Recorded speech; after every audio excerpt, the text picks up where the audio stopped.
Siapapun meninggal punya dosa, teman-teman sekalian, hati-hati. Sekecil apapun dosa itu sudah cukup mendatangkan siksa kubur.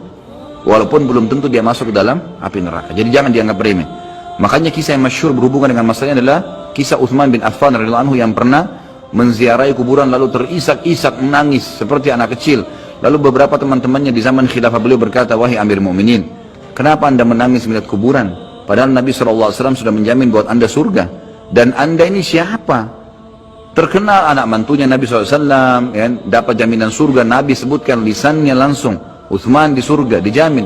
Bagaimana bisa anda menangis seperti ini?" Jawaban Utsman radhiyallahu anhu sangat bijak. Orang yang beriman dan berilmu punya jawaban yang tepat. Dia mengatakan, Rasulullah SAW menjamin buat saya surga, tapi tidak menjamin saya selamat dari siksa kubur.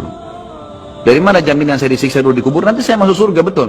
Tapi di kubur disiksa dulu karena masih ada dosa. Maka pemahaman yang dia keluarkan oleh para ulama tentang tadi saya bilang, dosa itu sekecil apapun sudah cukup untuk membuat adanya siksaan, gitu kan?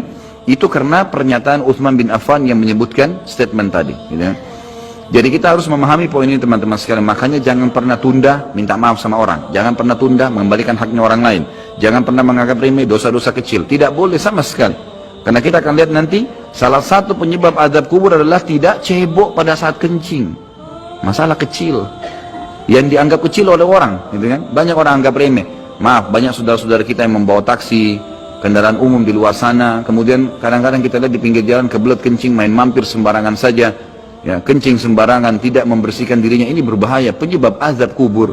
Kata ulama, kalau kencing saja itu sudah menjadi penyebab, bagaimana dengan buang air besar? Bagaimana dengan orang junub tidak mandi? Bagaimana dengan hal-hal yang lebih besar lagi, gitu kan? Karena memahami hukum-hukum syari seperti ini, kalau hal yang kecil saja dilarang, berarti hal yang besar lebih pantas untuk dilarang. Kalau hal kecil saja mendatangkan azab, berarti hal yang lebih besar lebih pantas mendatangkan azab. Jadi harus hati-hati, gitu kan? Kalau amal ibadah kecil kita kerjakan sudah besar pahalanya, bagaimana dengan amal yang wajib misalnya, atau amal yang besar yang kita kerjakan? Kalau umrah fadilahnya besar, berarti haji lebih besar.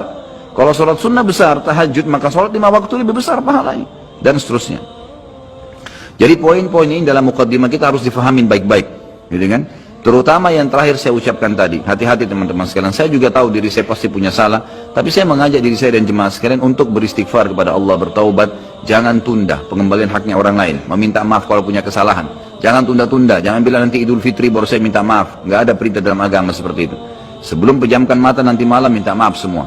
Dan orang cerdas adalah orang yang tidak menyiapkan musuh pada hari kiamat. Hati-hati. Jangan siapkan musuh siapapun dia.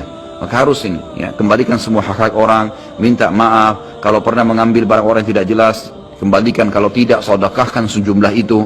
Semua selesaikan. Jangan ada masalah. Ya, jangan pernah ada masalah. Jangan siapkan musuh.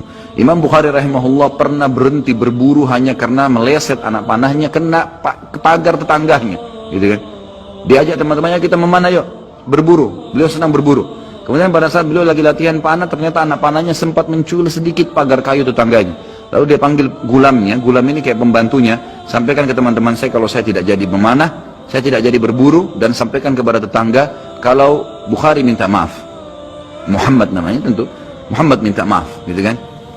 Sampaikan dan siap mengganti pagar yang rusak itu. Begitu pembantunya Imam Bukhari datang ke tetangga tersebut lalu berkata, ya, Syekh Imam Bukhari menyampaikan maaf karena pagar Anda tercuil, diperlihatkan. Lalu tetangganya tersenyum dan berkata, jangankan pagar saya, rumah saya semua buat Imam Bukhari.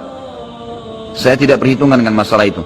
Waktu pembantunya Imam Bukhari kembali ke rumahnya, apa yang terjadi? Lihat orang soleh dan orang beriman, tahu dan yakin dengan adanya siksa dan azab kubur, tahu ada akhirat dan hisab. Maka apa yang terjadi? Imam Bukhari sujud syukur kepada Allah, kemudian bersedekah sekian ribu dirham, hanya karena tidak jadi ada musuh dari tetangga yang dia cuilkan pagarnya. Coba teman-teman, berapa banyak sendal yang ngantung injak? Hah? Berapa banyak air yang kepercik kena orang lain? Berapa banyak ini, berapa banyak itu? Berapa banyak yang kita anggap remeh mengambil karena teman punya dan seterusnya. Ini hati-hati. Jangan siapkan musuh hari kiamat. Azab kubur datang kepada siapapun yang masih punya dosa. Dan dosa ada hubungannya dengan Allah subhanahu wa ta'ala, ada hubungannya dengan makhluk. Kalau berhubungan dengan Allah azza wa jalla, kita bertaubat kepada Allah. Allah maha pemurah. Dia akan terima taubat hamba-hambanya asal ikhlas. Tapi dengan makhluk nggak bisa. Mencuri, menggunjing, memfitnah, ya, mengambil, memakan, ya, merusak namanya orang lain. Ini nggak boleh.